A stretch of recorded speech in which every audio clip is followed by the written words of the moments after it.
जो लोग दुनिया में अल्लाह के जिक्र से एराज करेगा, अल्लाह की याद से एराज करेगा, मुंह मोड़ लेगा, उसका दुनिया में अंजाम यह है कि उनकी रोज़ी में तंगी हो जाएगी, उनके घरों में बरकत नहीं आएगी। वरना शुरू हुई यौमल क़ियामती यामा, और क़यामत के दिन जब उसे उठाया जाएगा तो अंधा करके उठाया जाएगा।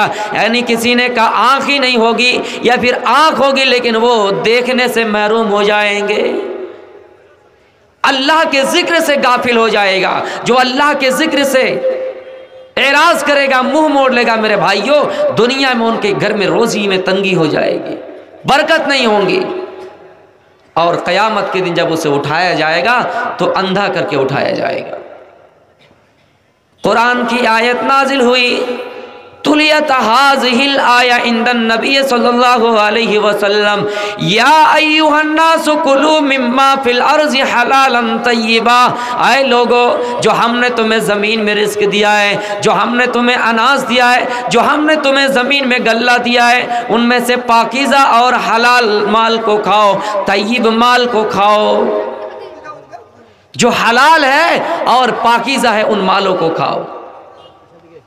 मसलन कोई बकरा हलाल है लेकिन हमने उसको चुरा कर लाया, वो हलाल तो है लेकिन पाकीज़ा नहीं है, हलाल तो है लेकिन तय्यब नहीं है, हमारे लिए खाना जायज़ नहीं है। हाँ, वो बकरा हलाल होना चाहिए और हलाल पैसे से ख़रीदा हुआ होना चाहिए, तब वो हलाल भी होगा और पाकीज़ा भी होगा।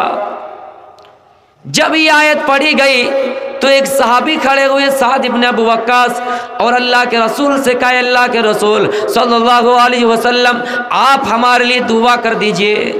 क्या दुआ कीजिए? ताकि हम मुस्तजाबुद दावा बन जाएं। जो भी अल्लाह ताला से दुआ करे, अल्लाह रब्बुल आलमीन हमारी दुआ कबूल कर ले। यानी अल्लाह से हम जो मांगे अल्लाह रब्बुल आलमीन मुझे अता कर दे, हम मुस्तजाबुद दावा बन जाएं। अल्लाह के रसूल आप हमारे लिए दुआ कर दीजिए। आपने फरमाया, अतिब मत आमक, अपनी खुराक को पाक कर लो, अपनी गिज़ा को पाक कर लो।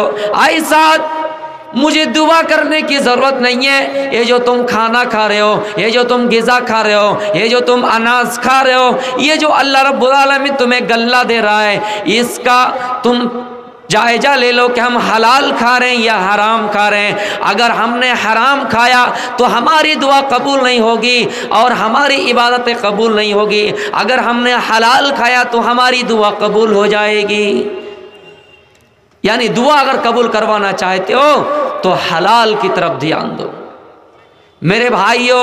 उसके बाद अल्लाह के रसूल सल्लल्लाहु अलैहि वसल्लम ने जो जुमला अदा किया उस पर गौर कीजिए। आपने फरमाया, अल्लाह की कसम, उस शख्स की 40 रोज़ तक कोई इबादत कबूल नहीं होगी, नमाज कबूल नहीं होगी, रोज़ा कबूल नहीं होगा, हज कबूल नहीं होंगे, ज़कात कबूल नहीं होंगे, जिसने हराम का एक लुक़मा अपने पेट के अंदर डाला, जिसने हराम का एक लुक़मा अपने पेट के अंदर डाला।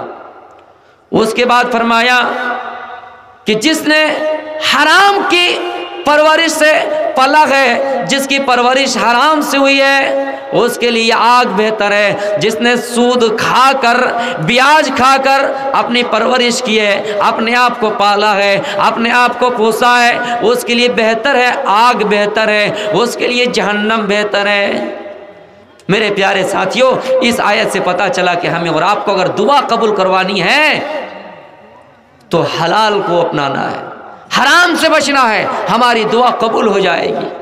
आज फिलिस्तीनी मुसलमानों को मारा जा रहा है, उनके बच्चों को काटा जा रहा है, उनके मासूम बच्चे को तड़पा तड़पा कर मारा गया। हम दुआ कर रहे हैं लेकिन हमारी दुआ कबूल नहीं हो रही है। इसकी वजह यह है कि हम और आप हलाल को छोड़ दिए।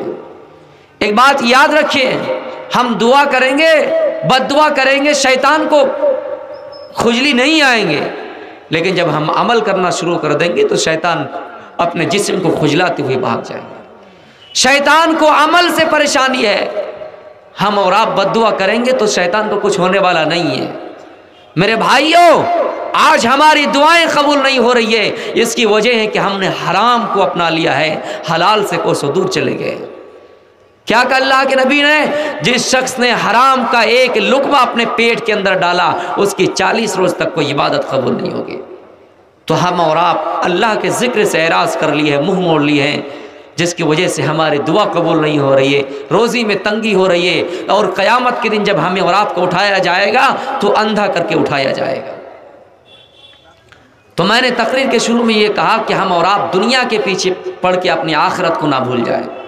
मेरे भाइयों, यही वजह कि मुसलमान के ऊपर तरह तरह के आज़ाब आ रहे हैं और फितना हमें और आपको देखने को मिल रहा है। अल्लाह के नबी सल्लल्लाहु अलैहि वसल्लम मदीने के किसी टीले पे चढ़ जाते हैं, किसी पहाड़ पे चढ़ जाते हैं और चढ़कर साहबा से कहते हैं, ओ मेरे साहबा, हल तरौना मा अरा, क्या मैं वो चीज़ें देख रहा हूँ जो तुम देख रहे हो? यानी क्या मैं उस चीज़ को देख रहा हूँ जो तुम देख रहे हो? यानी मैं जो देख रहा हूँ क्या तुम देख रहे हो? साहबा ने कहा ना। साहबा ने कहा ला, नहीं नहीं, आए अल्लाह के रसूल, हम नहीं देख रहे हैं। आपने फरमाया, आए मेरे साहबा, अन करीब मैं फितना देख रहा हूँ जो तुम्हारे घरों में दाखिल हो रहे हैं। ऐसा फितना जो तुम्हारे घरों में बारिश के कतरों की तरह दाखिल हो रहे हैं, बारिश के बूंदों की तरह दाखिल हो रहे हैं। जिस तरह बारिश के कतरे तुम्हारे घरों में दाखिल हो रहे हैं, बारिश की बूंदें तुम्हारे घरों में दाखिल हो रही है, जिससे बचना मुश्किल है। आए मेरे साहबा, तुम्हारे घरों में फितना दाखिल हो रहा है, तुम उस फितने से बच नहीं सकते हो। मैं देख रहा हूं तुम्हारे घरों में फितना दाखिल हो रहा है। हाँ, उस फितने के आने से पहले हमें और आपको क्या करना होगा? मुस्लिम शरीफ की हदीस है, बादिरू बिल आमाल फितनन कक़िताइल लैलिल मुस्लिमी। आए मुसलमानों, आए मेरे साहबा, नेकिया करने में जल्दी करो, नमाज पढ़ने में जल्दी करो, रोज़ा रखने में जल्दी करो, अच्छाई की तरफ अपना कदम आगे बढ़ाओ। ऐसा फितना आ जाएगा, उस फितने के आने से पहले पहले नेकिया करने में जल्दी करो। जब वो फितना आ जाएगा, उसकी पहचान क्या होगी, उसकी अलामत क्या होगी?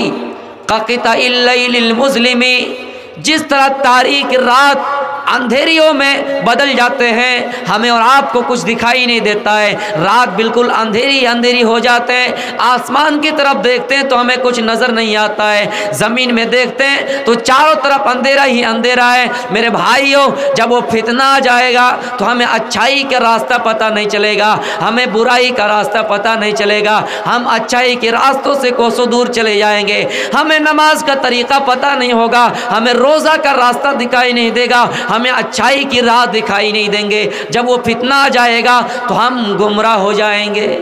इसका सटीक तर्जुमा ये है, जब वो फितना आ जाएगा तो हम और आप गुमराह हो जाएंगे। उस वक्त ईमान की क्या गारंटी होगी? युस्बिहुर रजुलु मुमिनन व युमसी काफिरन औ युमसी मुमिनन व युस्बिहु काफिरन। उस वक्त ईमान की गारंटी, ईमान की वैलिडिटी इतना होगा कि आदमी सुबह को मोमिन होगा तो शाम होते होते काफिर हो जाएगा, और शाम को मोमिन होगा तो सुबह होते होते काफिर हो जाएगा। यानी एक इंसान सच्ची नीयत से तौबा करेगा कि हम सुबह के बाद से कोई बुराई नहीं करेंगे, सुबह के बाद से पक्का सच्चा मोमिन बने रहेंगे, लेकिन शाम होते होते उनका ईमान बदल जाएगा, उनकी दिल की दुनिया बदल जाएंगे, फिर शाम को इरादा करेगा सुबह होते होते बदल जाएंगे। ऐसा किस लिए होगा कि हम पर डंडे चलाए जाएंगे, हम पर लाठियों की बौछार किए जाएंगे? नहीं, यबीउदीनहु बिअरज़िम मिनद दुनिया, लोग दुनिया के खातिर, दुनिया में चंद दिरहम और दीनार के खातिर अपने ईमान का सौदा कर लेंगे। ऐसा इसलिए होगा, आपने फरमाया लोग दुनिया के चंद टकों के खातिर, चंद सिक्कों के खातिर अपने ईमान का सौदा कर लेंगे, अपने ईमान को बेच डालेंगे।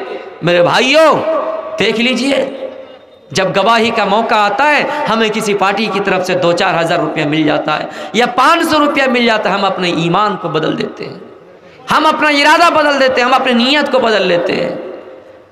मेरे प्यारे साथियों, आज यही वजह कि मुसलमानों के ऊपर अज़ाब आ रहा है, मुसलमानों को जगह जगह पे गोलियों से भूंदा जाता है। अल्लाह के रसूल सल्लल्लाहु अलैहि वसल्लम ने 1400 साल पहले ये पेशिन गोई की थी। अबू दाऊद की हदीस है, आपने फरमाया यूशिकुल उममु अन तदा अलैकुम कमा तदा अल अकलतु इला कसअतिहा। आए मेरे सहाबा, आए मेरे मुसलमानों, आए मेरी जमात के लोगों, देखना तुम पर एक ऐसा ज़माना आएगा, तुम पर एक ऐसा ज़माना आएगा जिसमें दुनिया में सारे लोग आपस में कंपटीशन करेंगे, दुनिया की सारी कौमें तुम पर मुकाबला करेंगे और तुम्हें मारने के लिए आएंगे, तुम्हें जलील करने के लिए आएंगे, वो तुम्हारे पीछा करेंगे, दुनिया की सारी कौमें तुम पर टूट पड़ेंगी। दुनिया की सारी कौमें मुसलमानों को मारने के लिए टूट पड़ेंगे। और क्या मिसाल दिए, जैसे लोग दस्तरखां पे खाना खाने के लिए टूट पड़ते हैं। कोई खाना खा रहा है, कोई इंतजार में है कि ये खाना खाकर कब फारिग हो जाएं, हम खाना खाने के लिए बैठेंगे। वो खाना खाने वाला जल्दी जल्दी खा रहा है कि हम खा के फारिग हो जाएंगे तो इनकी बारी आएगी, इनकी बारी आएगी, ये खाना खाने के लिए बैठेंगे। आए मुसलमानों, दुनिया की सारी कौमें आपस में कंपटीशन करेंगे, मुकाबला करेंगे तुम्हें मारने के लिए। यहूद और नसारा एक हो जाएंगे और सब मिलके तुम्हें मारने के लिए तैयार रहेंगे। मेरे भाइयों, वो पेशिन गोई आज पूरी हो गई, हमें और आपको देखने को मिलता है। इसलिए कुरान में अल्लाह ताला फरमाता है, आए मुसलमानों, क्या तुम समझते हो कि यहूद और नसारा तुम्हारा दोस्त बन जाएगा? नहीं नहीं, वो दोस्त तुम्हारा उसी वक्त होगा जब तक आप उनके दीन पर ना चलने लगो, जब तक आप उनकी ताबेदारी ना करने लगो, जब तक आप उनकी पैरवी ना करने लगो, जब तक आप उनकी शरीयत को, उनके दीन को फॉलो ना करने लगो, तब तक यहूद और नसारा तुम्हारा कभी दोस्त नहीं हो सकता है। मेरे भाइयों, जब ये पेशिन गोई की तो एक सहाबी खड़े हुए, फ़क़ाल क़ाइलुम, ये एक सहाबी खड़े हुए, एक कहने वाले खड़े हुए और सवाल किया, नहनु यौमइज़िन व मिन किल्ला, अय अल्लाह के रसूल, क्या उस वक्त हमारी तादाद कम होगी? यानी जब मुसलमानों को मारा जाएगा, मुसलमानों को पीटा जाएगा, तो क्या मुसलमान मुट्ठी भर होंगे? क्या मुसलमानों की जमात छोटी होगी? क्या मुसलमानों की तादाद कम होगी? आपने फरमाया नहीं नहीं, बल अंतुम यौमइज़िन कसीर, नहीं नहीं, अय मेरे सहाबा, उस वक्त मुसलमानों की तादाद बहुत ज़्यादा होगी। हाँ, लेकिन वलाकिन गुस्सा उनका गुस्सा इस सैल, हाँ, लेकिन मुसलमानों की हैसियत झाग के माने हो जाएंगे। जिस तरह सैलाब आता है, सैलाब के मौसम में आप देखेंगे पानी के ऊपर जो बुलबुले होते हैं, जो झाग बनता है, मुसलमानों की हैसियत उस झाग जैसे हो जाएंगी। यानी कोई वैल्यू मुसलमानों के अंदर नहीं होगी। मुसलमानों का रूप दबदबा, मुसलमानों की ताकत काफिरों के दिलों से निकाल दिया जाएगा। काफिर मुसलमानों को देखकर डरेंगे नहीं, और मुसलमानों के दिलों में अल्लाह रब्बुल आलमीन एक किस्म की बीमारी डाल देगा, वहन नाम की बीमारी डाल देगा। एक साहबी खड़े हुए, फिर पूछा अल्लाह के रसूल, वमल वहनो, वहन क्या चीज़ होती है, वो कमज़ोरी क्या चीज़ है?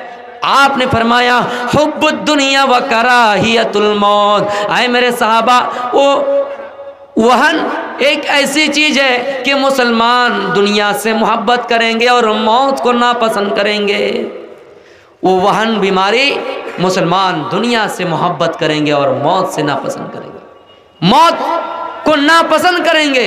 मेरे भाइयों, जिस मौत से हम और आप बच नहीं सकते हैं, लेकिन मौत की तैयारी करके जहन्नम से बच सकते हैं। कौन कहता है कि जहन्नम से हम और आप बच नहीं सकते हैं? लेकिन हाँ, जहन्नम से बचने की तैयारी करनी होगी, जन्नत जाने की तैयारी करनी होगी।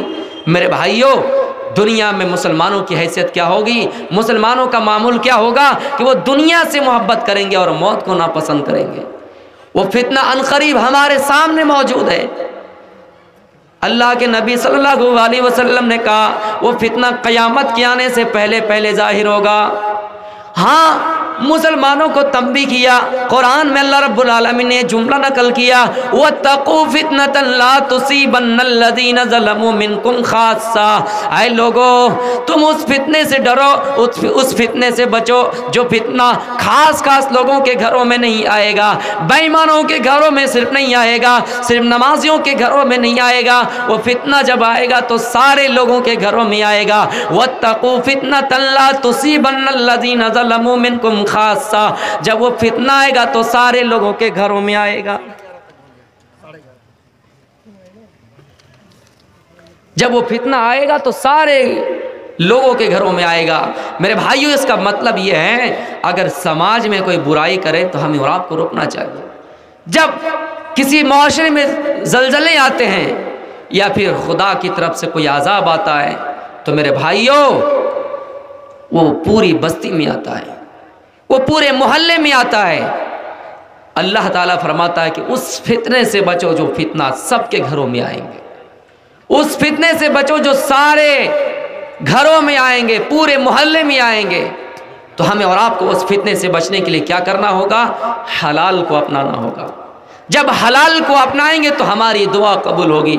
आज मुसलमान मायूसी से ये कह देते हैं कि अल्लाह को जब ज़रूरत पड़ी तो खाने काबा की हिफाजत कर ली, जब अल्लाह को ज़रूरत पड़ी तो मूसा को समंदर में बचा लिया और फिरौन को गर्क कर दिया। मेरे भाइयों, ये हम अल्लाह की कमज़ोरी ढूंढ रहे हैं, नौज़ुबिल्लाहि मिन ज़ालिक। कमज़ोरी हमें अपने अंदर ढूंढना होगा कि हमारे अंदर क्या कमज़ोरी है। हमारे अंदर कमज़ोरी है कि हमारा ईमान पुख्ता नहीं है, और ईमान जब पुख्ता नहीं है इसी वजह से हम और आप अपने ईमान को जल्दी बेच देते हैं, और ईमान की हम कदर इसलिए नहीं करते क्योंकि हमें ईमान फ्री में मिला है, ईमान हमें मुफ्त में मिला है। अगर हम ईमान लाते हकीकत में तो हमें उसकी कदर होती। जब कोई इंसान किसी चीज़ को मेहनत करके हासिल करता है तो उस चीज़ की कदर उसे होती है, उस चीज़ का उसे एहसास होता है। मेरे भाइयों, तो हब्बुद दुनिया व कराहियतुल मौत, लोग दुनिया से मोहब्बत करेंगे और मौत को नापसंद करेंगे। लेकिन ऐ मुसलमानों, दुनिया की हकीकत क्या है? दुनिया की हकीकत यह है कि जब कोई इंसान समंदर के अंदर अपनी उंगली को डाले या कोई सुई डाले, उस सुई में पानी की जितने बूंदे आ जाएं, पानी का जितना कतरा आ जाए, जितना पानी आ जाए, इस दुनिया की मिसाल है। जितना बच के रह गया उस दुनिया की मिसाल है। इसलिए हमें और आपको इस दुनिया को तरजीह नहीं देनी है, बल्कि आखिरत को तरजीह देनी है, आखिरत की तैयारी करनी है। हमें और आपको आखिरत की तैयारी करनी है। ये दुनिया क्या है मेरे भाइयों?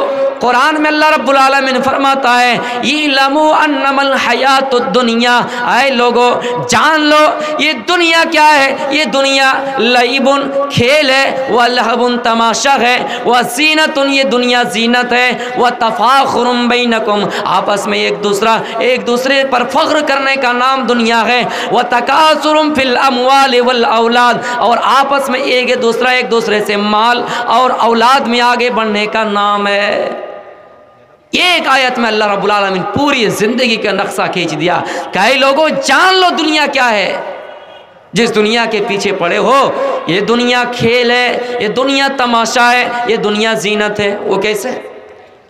जब छोटा बच्चा पैदा होता है, इस रूहे ज़मीन पे आता है, उसको दुनिया के कारोबार से मतलब नहीं होता है, उसको खेल से मतलब होता है। सुबह से शाम तक वो खेलता रहता है। सुबह से खेलना शुरू किया, खाया ना खाया खेलता रहा। उसको दुनिया के कारोबार से मतलब नहीं है, उसको ख़ानदान से मतलब नहीं है, उसको दुनिया की जायदाद से मतलब नहीं है, उसको खेल से मतलब है। शाम तक यूं ही खेलता रहा और शाम हो गया तो फिर बिस्तर में आराम से सो गया।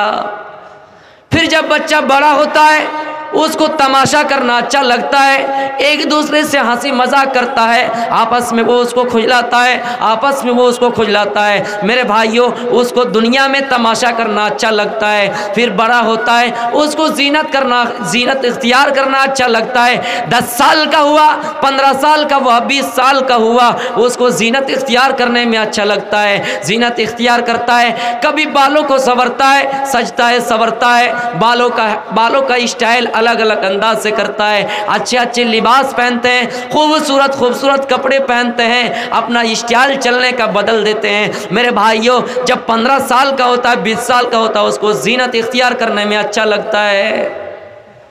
फिर और बड़ा होता है, 30 साल की उम्र में पहुंचता है, वह तफाखुरुम बैनकुम, तो वो आपस में एक दूसरे पर फ़ख्र करता है। वो अपने साथी से फ़ख्र करता है कि मैं तुमसे आगे हूँ, मेरा ओहदा तुमसे बड़ा है, मेरी पोस्ट तुमसे बड़ी है, तुम्हारा फला इम्तिहान में नंबर कम आया है, मेरा ज़्यादा आया है, तुम फला किताब में फेल हो, मैं उससे ज़्यादा नंबर लाया हूँ, तुम्हारे पास ये चीज़ें नहीं है, मेरे पास ये चीज़ें हैं, मेरे पास जायदाद है। मेरे भाइयों, उसको फ़ख्र करना अच्छा लगता है। फिर और बड़ा होता है, 50 और 60 साल की उम्र में पहुँच जाता है, वो MLA बनता है, MP बनता है, मुखिया बनता है, प्राइम मिनिस्टर बनता है, चीफ मिनिस्टर बनता है। मेरे भाइयों, फिर कुरान ने उसी को रिकॉर्ड किया, वह तकासुरुम फिल अमवाल वल औलाद, फिर वो माल में आगे बढ़ने की कोशिश करता है, औलाद में आगे बढ़ने की कोशिश करता है। वो सोचता है कि मैं तुमसे माल में आगे हूँ, मैं तुमसे औलाद में आगे हूँ। खानदानी जज्बा पैदा होता है कि मेरे पास मेरा खानदान इतना बड़ा है,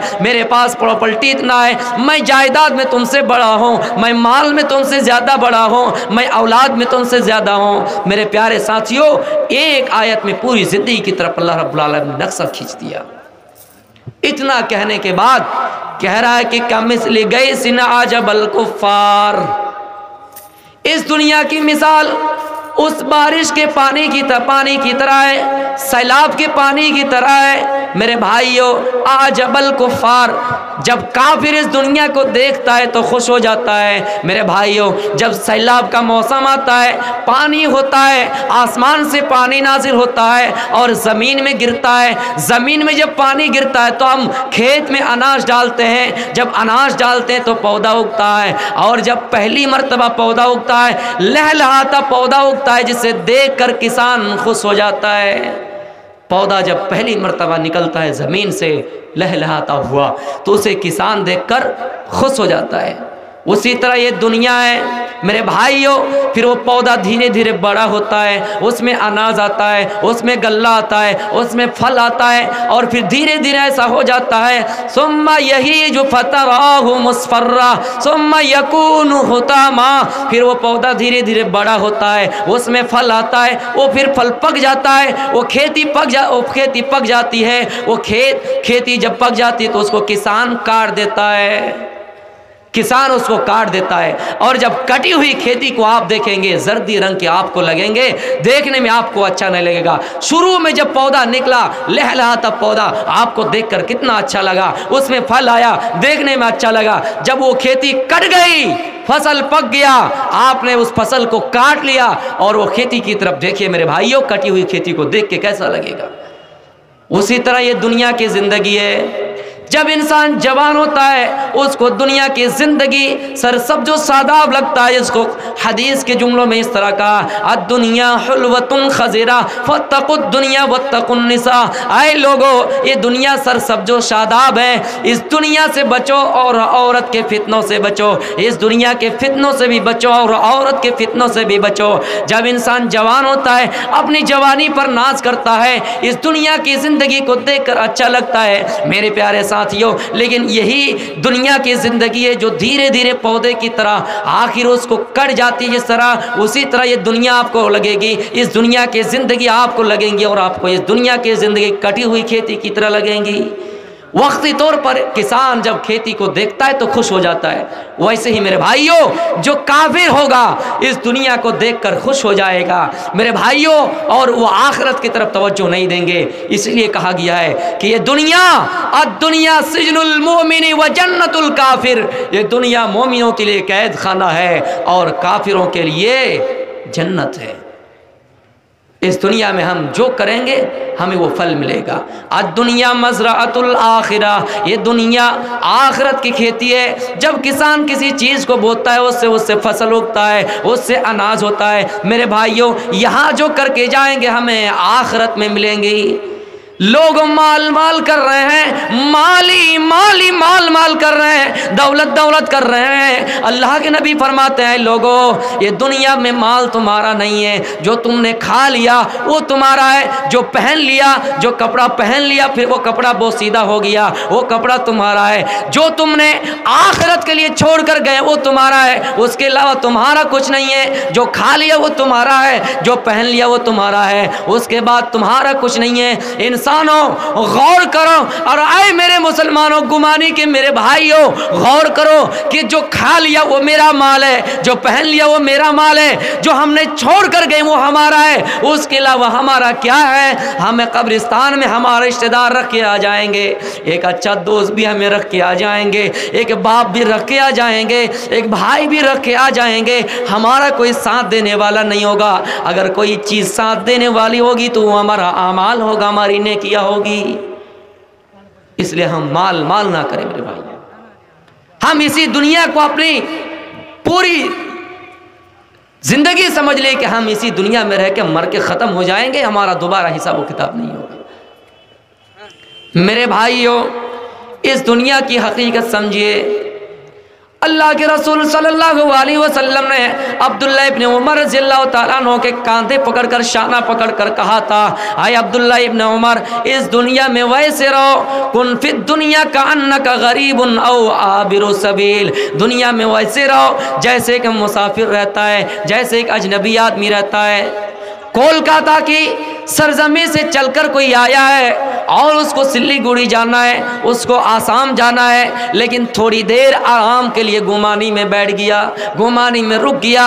गुमानी में उनका एक दोस्त है, यहाँ पर थोड़ी देर आराम करने के लिए बैठ गया। फिर वो आदमी सोचता है नहीं नहीं, हमें अपना सफ़र जारी रखना है, हमें तो अपनी मंजिल पर पहुँचना ही है मेरे भाइयों। फिर वो अपना सफ़र जारी कर देता है, इसलिए कि गुमानी उसका असल मस्कन नहीं है। मेरे भाइयों, हम और आप इस दुनिया में वैसे ही आए हैं, हम और आप इस दुनिया में हमेशा रहने के लिए नहीं आए हैं। हमें और आपको यहाँ थोड़ी देर आराम करना है, उसके बाद इस दुनिया से फिर चला जाना है और अपनी मंजिल को तय करना है।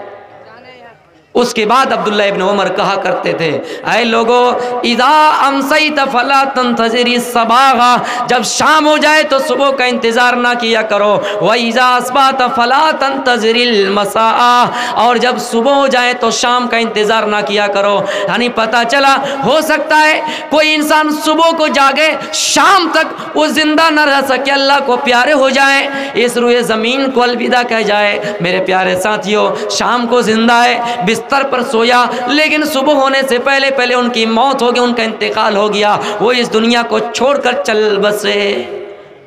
तो मेरे भाइयों, इस दुनिया में हम और आप शाम होने से पहले पहले अपना हिसाब व किताब कर लिया करें, सुबह होने से पहले अपना हिसाब व किताब कर लिया करें। कब्र में हिसाब देना है, हिसाब करना नहीं है। इस दुनिया में हिसाब कर सकते हैं कि हमने कितनी नेकियां की, इस दुनिया में हम हिसाब कर सकते हैं कि हमने कितने अच्छे काम किए, लेकिन कब्र में हिसाब देना, हिसाब करना नहीं है।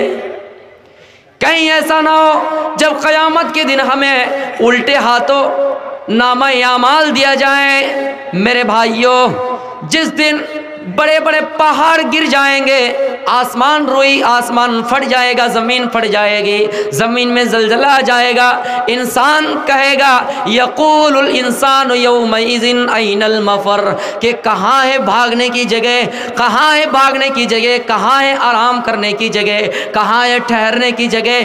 कल्ला ला वज़र, भागने की कोई जगह नहीं है, ठहरने की कोई जगह नहीं है। इला रब्बिका यौमइज़िनिल मुस्तक़र, सिवाय रब के अर्श के अलावा कोई जगह नहीं होंगे, साए के अलावा कोई जगह नहीं होंगे।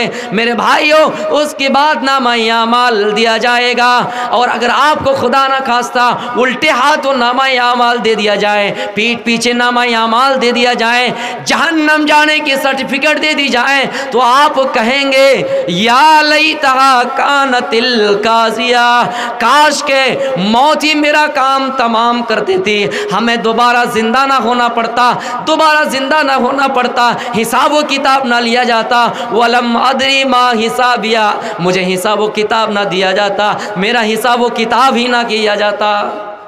मेरे भाइयों, दुनिया में कोई इंसान अरबी में फेल हुआ, इंग्लिश में तरक्की कर गया, इंग्लिश में फेल हुआ, उर्दू में तरक्की कर गया, लेकिन उस दुनिया के बारे में सोचिए, सिर्फ दो ही रिजल्ट होंगे, या तो जन्नत या जहन्नम, सिर्फ दो ही रिजल्ट होंगे।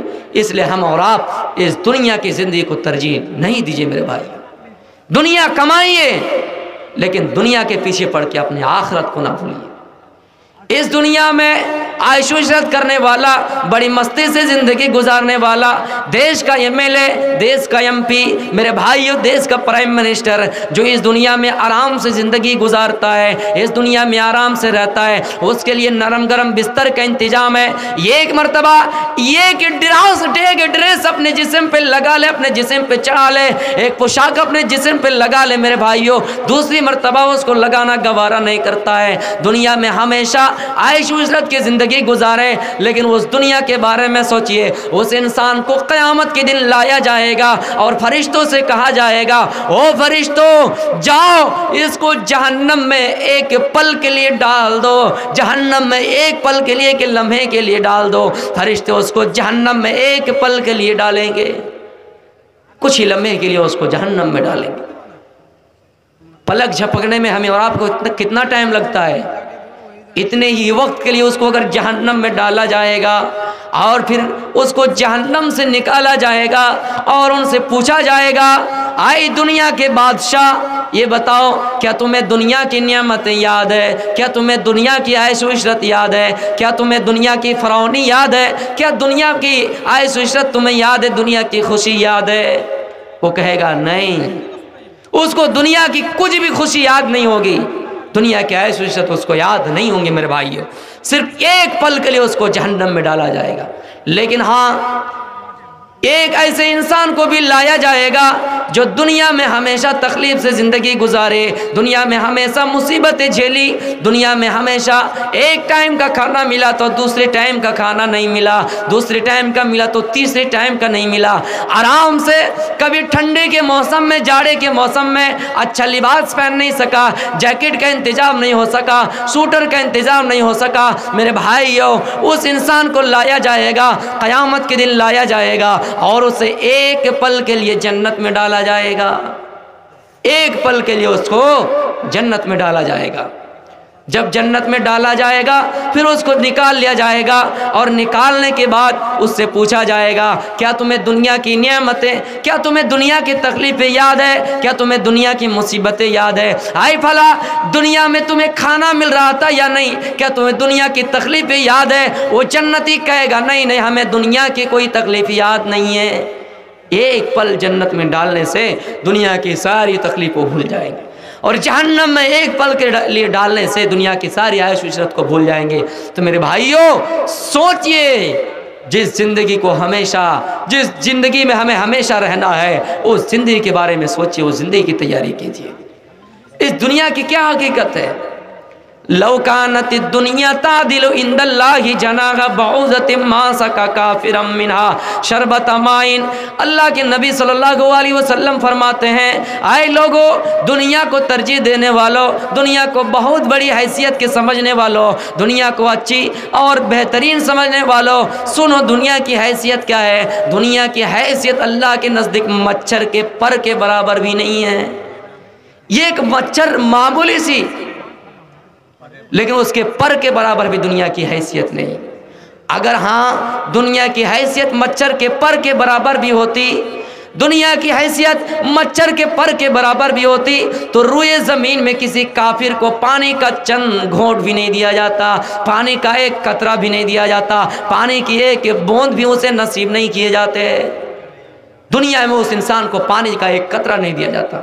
लेकिन आज देखिए, जिस तरह सूरज एक काफिर के घर में भी रोशनी देता है, एक ईसाई के घर में भी रोशनी देता है, एक यहूदी के घर में भी रोशनी देता है, उसी तरह अल्लाह रब्बुल आलमीन सारे लोगों के घरों में रिज़्क़ पहुंचा रहा है, सारे लोगों को खाना खिला रहा है। इंसानों, हम कितना खाना खाते हैं, हमारी खुराक कितनी है, हमारी ग़िज़ा कितनी है, फिर भी हम आपस में उसी खुराक को हासिल करने के लिए लड़ जाते हैं, उसी खुराक को हासिल करने के लिए जन्नत को भूल जाते हैं, जहन्नम को भूल जाते हैं, आखिरत को भूल जाते हैं। लेकिन अल्लाह फरमाता है, रुए ज़मीन में कोई ऐसा जानदार नहीं जिनको हम खाना नहीं दे रहे हैं।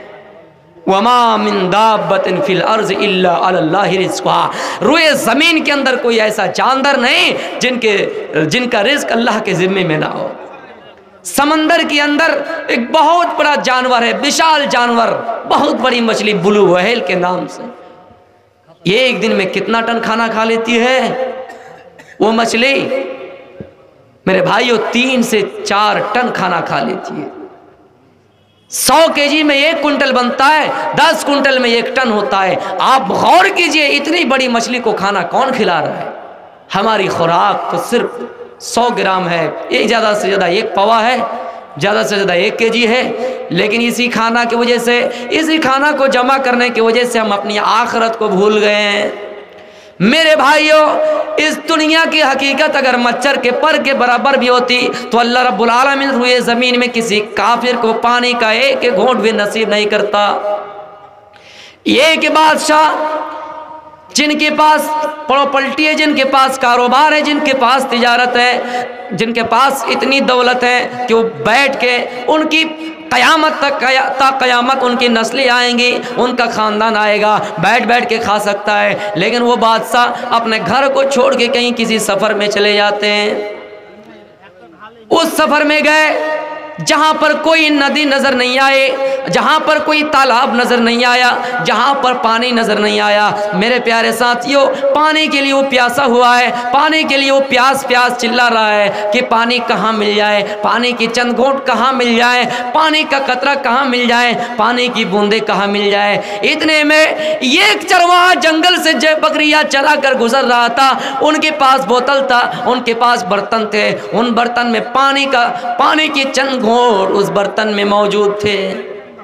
उस चरवाहा से वो सिफारिश करने लगे, कहने लगे, प्रयास करने लगे, अरे चरवाहा, पानी का चंद घोट मुझे पिला दो, पानी का चंद कतरा मुझे पिला दो, पानी की चंद बूंदें मुझे पिला दो, यहाँ कोई पानी नहीं मिल रहा है। अरे चरवाहा, अगर तुमने पानी नहीं दिया तो थोड़ी ही देर में हमारी सांस रुक जाएगी और हम इंतकाल कर जाएंगे। मेरे प्यारे साथियों, वो चरवाहा समझ गया अब इनको पानी की ज़रूरत है। ये चरवाहा दुनिया में बहुत ज़्यादा माल रखता है, दुनिया में बहुत ज़्यादा जायदाद इनके पास है, ये बादशाह है, इनके पास बहुत कारोबार है। वो चरवाहा कहता है, आई बादशाह, अगर तुम्हें दुनिया में जीना है तो आधी सल्तनत मेरे नाम पे कर दो। अब वो बादशाह क्या करेगा मेरे भाइयों? अपनी जिंदगी के बारे में सोचेगा या माल के बारे में सोचेगा? अपनी दौलत के बारे में सोचेगा कि अपनी जिंदगी के बारे में सोचेगा? वो बादशाह कहता है, चरवाहा ठीक है, आधी सल्तनत लेना है ले लो, लेकिन मुझे पानी की चंद घोट दे दो। तो इस वाक़े से हम और आप गौर करें, अंदाज़ा लगाएं मेरे भाइयों कि इस दुनिया की हकीकत माल नहीं है, इस दुनिया की हकीकत पानी के चंद घोट है, इस दुनिया की हकीकत हमारी ज़िंदगी है। इस दुनिया की में ज़िंदगी को बचाने के लिए हम और आप पूरी सल्तनत देने के लिए तैयार है। लेकिन उस दुनिया के बारे में सोचिए, जब जन्नतियों को जन्नत जाने के लिए कह दिया जाएगा, जहन्नमियों को कह दिया जाएगा, जन्नती जन्नत के अंदर जाएंगे, जहन्नमी जहन्नम के अंदर जाएंगे। फी जन्नातिन यतसाअलून अनिल मुजरिमीन मा सलककुम फी सकर। जन्नती जन्नत के अंदर जाएंगे, जहन्नमियों को देखेंगे कि जहन्नमी जहन्नम में जल रहे हैं, खून में गोता लगा रहे हैं। जहन्नमी से पूछेंगे जन्नतिया और कहेंगे, अय जहन्नमी, तुम यहाँ जहन्नम में क्यों आना पड़ा? दुनिया में एक साथ गुमानी बाजार में रहा करते थे, दुनिया में एक साथ फरक्का जाया करते थे, लेकिन आज वजह क्या है कि तुम्हें जहन्नम में जलना पड़ रहा है? जहन्नमी कहेंगे कि दुनिया में हम नमाज नहीं पढ़ा करते थे, दुनिया में हम यतीमों को खाना नहीं खिलाया करते थे, और क़यामत के दिन पर हमारा ईमान नहीं था। यानी हम मानते ही नहीं थे कि क़यामत होगी, हमारे लिए जन्नत है, हमारे लिए जहन्नम है, वो मानते ही नहीं थे। तो मेरे भाइयों, उसके बाद जहन्नमी जन्नती से कहेंगे, ओ जन्नतियों, जन्नत का थोड़ा सा भी हयात दे दो, जन्नत का थोड़ा सा पानी दे दो, इसको पीकर हम अपना प्यास बुझा लेंगे। प्यास से हमारी जीभ निकली हुई है, हमारी ज़बान बाहर आ गई है। आए जन्नतियों, जन्नत का थोड़ा सा पानी का कतरा दे दो, जन्नत की पानी में पानी की बूंदे दे दो। जन्नती कहेंगे, आए जहन्नमियों, हमने हमदर्दी के नाते तुझसे पूछ लिया, अब तुझे पूछने की ज़रूरत भी नहीं है, तुझे हम पूछेंगे भी नहीं, तुम जहन्नम में रहो, खून में गोता लगाओ, खून के दरिया में गोता लगाओ। ये तो हमदर्दी थी, और हमदर्दी के नाते तुझे पूछ लिया कि किस वजह से जहन्नम में आए हो। उसके बाद कहेंगे जन्नती, अरे जहन्नमियों, पानी के चंद घोंट क्या हम तुम्हें जन्नत की खिड़कियों से आने वाले खुशबू तक नहीं देंगे, यानी जन्नत की खुशबू भी उस तक नहीं पहुँचेगी। ये कहकर जन्नती जन्नत के बाला खाना में जाएंगे और जन्नत की खिड़कियाँ बंद कर देंगे। मेरे प्यारे साथियों, पानी का कतरा तो दूर की बात, जन्नत की खुशबू तक उनके पास नहीं पहुँचेंगी। तो हम और आप गौर कीजिए, इस दुनिया में अपनी ज़िंदगी को बचाने के लिए कभी कभी ऐसा मौका आ जाता है कि हम पानी नहीं मिलता है हमें, हम और आप तब गलत और गंदा पानी इस्तेमाल कर लेते, पी लेते हैं कि हमारी कम से कम जान बच जाए। मेरे भाइयों, जहन्नम में उस पानी के लिए हम और आप चीखेंगे, उस पानी के लिए हम तरसेंगे कि हमें पानी कहाँ मिले। इसलिए हमें और आपको इस दुनिया में अच्छे अमाल करके जन्नत की तैयारी करनी चाहिए। इस दुनिया की हकीकत सुनिए, अल्लाह के नबी सल्लल्लाहु अलैहि वसल्लम सहाबाए किराम के साथ है, आपके दाएं जानिब सहाबा है, बाएं जानिब सहाबा है। आप चल रहे हैं, मदीने की किसी बस्ती से गुजर हुआ, किसी शहर से गुजर हुआ, वहाँ पर एक मरी हुई बकरी पड़ी थी। आपने पूछा है मेरे सहाबा, क्या तुम में से कोई है या दुनिया में कोई ऐसे इंसान है, तुम में से कोई ऐसा इंसान है जो इस बकरी की मरी हुई बकरी को 1 दिरहम में खरीदना चाहे, 1 रुपया में खरीदना चाहे? सहाबा ने कहा, आय अल्लाह के रसूल, ये कैसे हो सकता है? ये तो बकरी मरी हुई है। अगर लौ काना हय्यन फीही ऐब, अगर ये बकरी जिंदा भी होती फिर भी इसके अंदर ऐब है। आय अल्लाह के रसूल, ये कैसे हो सकता है कि इस मरी हुई बकरी को लोग दिरहम के बदले खरीदे? खरीदना नहीं चाहेंगे, कोई नहीं खरीदेंगे। आपने फरमाया, मेरे सहाबा, फवल्लाहि लद्दुनिया अहवनु अलल्लाहि मिन हाज़ा अलैकुम, आए मेरे सहाबा, इस दुनिया की हकीकत इस मरी हुई बकरी से भी ज़्यादा बदतर है, इस मरी हुई बकरी से भी ज़्यादा घटिया है। इस दुनिया की हकीकत इस मरी हुई बकरी से भी ज़्यादा घटिया है। तो इसलिए मेरे भाइयों, इस दुनिया में सादगी वाली ज़िंदगी गुजारिए, फ़ख्र हमेशा करना छोड़िए, फ़ख्र अपने आप कीजिए कि हम उससे नमाजी हैं, हम उससे अच्छे काम करते हैं। मन ही मन में फ़ख्र कीजिए, अल्लाह से कहिए, अय अल्लाह, ये तेरा बंदा है, ये तेरा बंदा है, मैं इनसे आमाल में आगे हूँ। अय अल्लाह, अगर अनजाने में भी मुझसे कोई गलती हो जाए, या अल्लाह तो नज़रअंदाज कर देना, माफ़ कर देना और जन्नत में ठिकाना बना देना। अल्लाह के रसूल सल्लल्लाहु अलैहि वसल्लम के 1-2 वाक़ियात कहकर मैं अपनी तकरीर ख़त्म करूँगा। मेरे भाइयों, टाइम ख़त्म हो गया कि अल्लाह के रसूल सल्लल्लाहु अलैहि वसल्लम ने इस दुनिया को क्या कहा, इस दुनिया के बारे में क्या कहा आपने। हज़रत उमर रज़ियल्लाहु ताला अन्हु अल्लाह के नबी के घर में आते हैं, देखा कि घर की कुल कायनात इतनी है, घर में कुछ ज़्यादा सामान नहीं है, और आप जिस बिस्तर पे सोते हैं वो चादर बिल्कुल पतली है। आप जिस चटाई पर सोते हैं उस चटाई में सोने की वजह से आपके जिस्म पर निशान पड़ गया, आपके जिस्म अतहर पर निशान पड़ गया। आप घर आए, आपके जिस्म अतहर पर देखा, देखकर रोने लगे। अल्लाह के नबी सल्लल्लाहु अलैहि वसल्लम ने फरमाया, आए उमर, क्यों रो रहे हो? किस चीज़ ने तुम्हें रुला दिया है? अल्लाह के नबी पूछ रहे हैं, आए उमर, क्यों रो रहे हो? हज़रत उमर रज़ियल्लाहु ताला अन्हु ने जवाब दिया, आए अल्लाह के नबी, कैसर व किसरा दुनिया के बादशाह है। आए अल्लाह के नबी, वो तो दुनिया के बादशाह हैं, आप तो तमाम नबियों के सरदार हैं, आप तो तमाम नबियों से अफजल है। आए अल्लाह के नबी, फिर आपके घर की ये हालत क्यों है? आपके घर की कंडीशन ऐसे क्यों है? आपके घर की कुल कायनात इतनी है और आप जिस बिस्तर पे, जिस चटाई पे सोते हैं, उनके निशान आपके जिस्म अतहर पर पड़ा हुआ है।